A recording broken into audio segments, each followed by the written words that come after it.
जय हिंद दोस्तों। कल हम लोग पढ़ रहे थे मानव नेत्र। ये था हमारा मानव नेत्र जो है उसका वास्तविक तस्वीर ये होता है जो सामने से हम देखते हैं। ये आप लोगों को बहुत अच्छा तरीका से हम समझा दिए थे। फिर बुक वाला तस्वीर को भी हम लोग समझ लिए थे और उस तस्वीर में हम आंध बिंदु, पक्षावी पेशियां, लेंस, नेत्रोद, पुतली, कॉर्निया, आइरिस, श्वेत पटल, कंचाव द्रव, रक्त पटल, दृष्टि पटल, पीत बिंदु, केंद्रिका, इन सब चीज को देखते हुए जा रहे थे। तो कुछ तकनीकी समस्या के कारण हम सिर्फ प्रकाश तंतु को जो है बताना रह गया था। ठीक है दोस्तों, आज सिर्फ प्रकाश तंतु का बात करेंगे।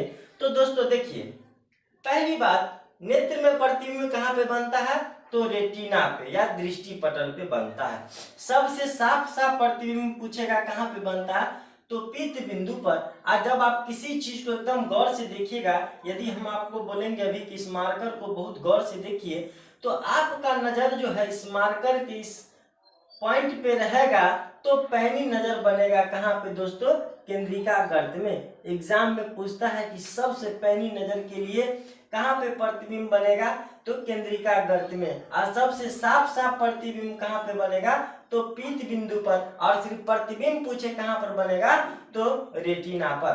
तो दोस्तों प्रतिबिंब जो रेटिना पर बनता है वो बन रहा था वास्तविक, उल्टा और छोटा बन रहा था। कैसा बन रहा था?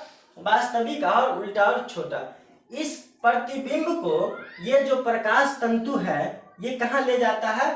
तो रेटिना पर बनने वाले प्रतिबिंब को प्रकाश तंतु ब्रेन तक ले जाता है। कहाँ तक ले जाता है प्रकाश तंतु? इसको ब्रेन तक ले जाता है। और प्रकाश तंतु दो प्रकार के होते हैं। पहला में शंक्वाकार, पहला कौन होगा? शंक्वाकार। और दूसरा होगा बेलनाकार या छाराकार। कभी कभी पूछ लेता कि छाराकार कहाँ पाया जाता है? तो प्रकाश तंतु में। या कभी कभी शंक्वाकार कहाँ पाया जाता है? तो प्रकाश तंतु में। आप मारिएगा आराम से, कोई दिक्कत नहीं। अब आइए, यह प्रकाश तंतु दोस्तों कहाँ पाया जाता है? तो पुतली में। कहाँ पाया जाता है? शंक्वाकार जो है ये पुतली में पाया जाता है। और इसमें कलर पहचाना जाता है। लाल हरा दिखता है, हरा लाल दिखाई देता है, लाल नहीं दिखाई पड़ता है। आइए अब समझते हैं। यह जो है दोस्तों शंक्वाकार, इसमें समस्या आ जाती है। यदि जिसके पास ये नहीं रहेगा शंक्वाकार, उसको कलर ब्लाइंडनेस हो जाएगा, रंग पहचानने में दिक्कत हो जाएगा। हरा लाल दिखने लगेगा, लाल हरा दिखने लगेगा। फिर वैसे व्यक्ति को रेलवे नौकरी नहीं देती है और उसके सारे डॉक्यूमेंट में होल कर देता है कि आप दोबारा नहीं फॉर्म भरिएगा, क्योंकि बार बार उसके पास समय नहीं है जो आपके डॉक्यूमेंट को वो छांटते रहेगा और आप जाइएगा, क्योंकि इसका कोई इलाज नहीं है। ठीक है, दृष्टि दोष हम पढ़ेंगे, उसमें हम समझेंगे वर्णता को अच्छा से कि क्या होता है। और सब बीमारी का इलाज है, मगर वर्णता एक ऐसा बीमारी है जिसका इलाज नहीं है। इसलिए ये नहीं कि इस बार आप रेलवे में भरे तो आपके पास रंग वर्ता था और अगला बेर जाइएगा या 2 साल के बाद तो ठीक हो जाएगा। ऐसा कुछ नहीं है, ये ठीक नहीं होता है। ठीक है, तो आइए अब हम समझते हैं बेलनाकार। बेलनाकार छर जो होता है ये भी कहाँ पाया जाता है दोस्तों? पुतली में ही पाया जाता है। अंधेरे में देखने में सहायता करता है। जैसे उल्लू चमगादड़ दोस्तों इसी बेलनाकार छर के कारण क्या होता है? देख पाता है। ठीक है, उल्लू और चमगादड़ इसी बेलनाकार छर के कारण देख पाता है। कहा तो अंधेरा में ये अधिक मात्रा में होने के कारण उल्लू और चमगादड़ क्या होता है? रात में जो पराबैंगनी किरणों को देख लेती है और वो रात में साफ साफ देख लेता है। मुर्गी में नहीं होता है ये शंक्वाकार और बेलनाकार। कहाँ नहीं होता है दोस्तों? मुर्गी में नहीं होता है, इसलिए मुर्गी को शाम होते ही दिखाना बंद हो जाता है और जैसे ही सुबह होगा तो एकदम चिल्ला के उठेगा कि अब मुझे दिखाने लगा। तो मुर्गी में दोस्तों क्या होता है? ये मुर्गी में बेलनाकार छराकार नहीं होता है, इसलिए मुर्गी को शाम से दिखना बंद हो जाता है, फिर सुबह होता है तो दिखना शुरू लगता है। इसमें यदि दोस्तों इसी बेलनाकार में यदि विटामिन का कमी हो जाएगा, विटामिन किसका? ए का, तो कौन सी बीमारी हो जाएगी? रतौनी हो जाएगा। कौन सी विटामिन के कमी से? रतौनी हो जाएगा, तो विटामिन ए के कमी से। अब इसी के कमी से रंग बढ़ता होता है। तो दोस्तों बेलनाकार छर नहीं रहेगा तो रंग बढ़ता हो जाएगा।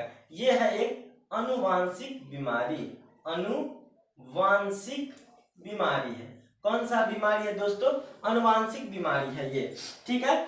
इसी दोनों के वजह से मनुष्य कितना रंग पहचान पाते हैं? तो तकरीबन 8400 रंग इसी के वजह से मनुष्य पहचान पाते हैं। किसके वजह से? तो बेलनाकार छड़ के वजह से। ये जिसमें नहीं होगा वो नहीं पहचान पाएगा और उसमें बीमारी पकड़ लेगा, वो है अनुवांशिक बीमारी। तो दोस्तों आप इसका एक स्क्रीनशॉट ले लीजिए, फिर हम समझते हैं अनुवांशिक बीमारी क्या होता है। तो आप एक स्क्रीनशॉट ले लीजिए।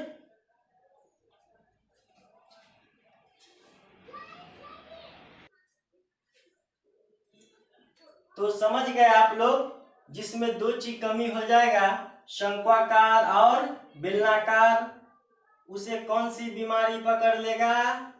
रंगवर्धता। कौन सा बीमारी पकड़ लेगा? रंगवर्धता। ये कैसा बीमारी है? अनुवांशिक बीमारी है। अनुवांशिक बीमारी का मतलब हुआ ऐसा बीमारी जो पीढ़ी दर पीढ़ी एक दूसरे में बढ़ता चला जाए। यानी कि मान लीजिए किसी के पिता के पास पिता है, ठीक है, उसका पुत्र है, ठीक है, पिता के क्या होंगे? पुत्र और पुत्री। मान लीजिए कोई रोहन है और ये कोई गीता है, ठीक। पिता है किसी के पास और उसके पिता को बीमारी है, कौन सा बीमारी है? रंगवर्धता। कौन सा बीमारी है दोस्तों? रंगवर्धता। और उस पिता से जो होंगे संतान, वो होगा एक रोहन जो पुत्र है, और गीता क्या है? एक पुत्री है, ठीक। अब देखिए, ये अनुवांशिक बीमारी जो है वो महिला में भी होती है, लड़की में भी होती है, मगर उसमें क्या है? दबाने का क्षमता। क्या है? दबाने का क्षमता है, दबाने का क्षमता। इसमें क्या है? दबाने का क्षमता। ये जो है रंग बढ़ता तो को क्या किया? दबा के रंग रख लिया। कलर ब्लाइंडनेस को ये क्या किया? दबा के रख लिया। मगर इसके पुत्र में स्पष्ट रूप से पता चलता है कि इसको रंगवर्धता है, जिसके वजह से इसको नहीं पहचान में आएगा। कौन सा रंग? लाल हरा। लाल हरा। पूछता है दोस्तों कि रंगवर्धता वाले व्यक्ति को कौन सा रंग नहीं दिखाई देता है? तो लाल हरा। आइए अब इसके पुत्र का मान लीजिए फिर विवाह होगा, किसी न किसी के साथ विवाह होगा इसका, ठीक है। विवाह होने के बाद इससे जो संतान उत्पन्न होगा उसमें भी उसके भी संतान को भी हो जाएगा। मान लीजिए कोई गोलू है और कोई सपना है, इसके दो संतान हुए, तो गोलू को अवश्य है कि ये रंग बढ़ता होगा। पीढ़ी दर पीढ़ी देखते दोस्तों बढ़ते जा रहा है। पिता के बाद उसके पुत्र को, उसके पुत्र के बाद फिर उसको पुत्र को, और पुत्री क्या कर रहा है? दबा रहा है। अब बताइए पुत्री में समझिए, पुत्री को दोस्तों दबाने का क्षमता है इस बीमारी को। अब पुत्री का वो शादी कर दिया, ठीक है, वो अपने पुत्री का शादी कर दिया किसी लड़का के साथ, कोई लड़का के साथ ही होगा ना शादी, तो कर दिया, उसका विवाह हो गया, ठीक। अब विवाह होने के बाद गीता और ये जो लड़का होगा, मान लीजिए कोई श्याम नाम का कोई लड़का होगा, उसका विवाह हो गया, गीता श्याम का शादी हो गया, ठीक है। अब दोनों के शादी हुआ तो संतान उत्पन्न होगा, ठीक है। अब इसमें एक हो गया मान लो मोनू, ठीक है, इधर हो गया रोहिणी, रोहिणी, ठीक है। अब देखिए, अब यहाँ देखिए, इसमें वो बीमारी था, कौन सा बीमारी? रंगवर्धता। इसमें बीमारी था किसमें? गीता में, मगर दबा के रखी थी, दबाने का क्षमता है, सहने का क्षमता है। अब इसका शादी हुआ लड़का श्याम के साथ, फिर इसका जो संतान हुआ वो हुआ मोनू और रोहिणी। अब देखिए मोनू को हो गया, मोनू को क्या हो गया?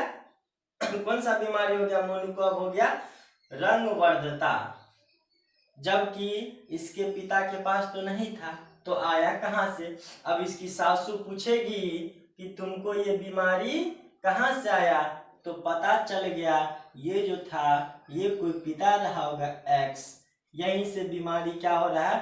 पीढ़ी दर पीढ़ी बढ़ते जा रहा है। तो दोस्तों मेरा चैनल यदि आप लोग को पसंद आता है तो सब्सक्राइब कीजिए, शेयर कीजिए और लाइक कीजिए। मिलेंगे हम इसी तरह का आप लोग के लिए वीडियो लेके आते रहेंगे। फिर मिलेंगे नेक्स्ट क्लास में। जय हिंद, तब तक के लिए इजाज़त दे दीजिए। ठीक है।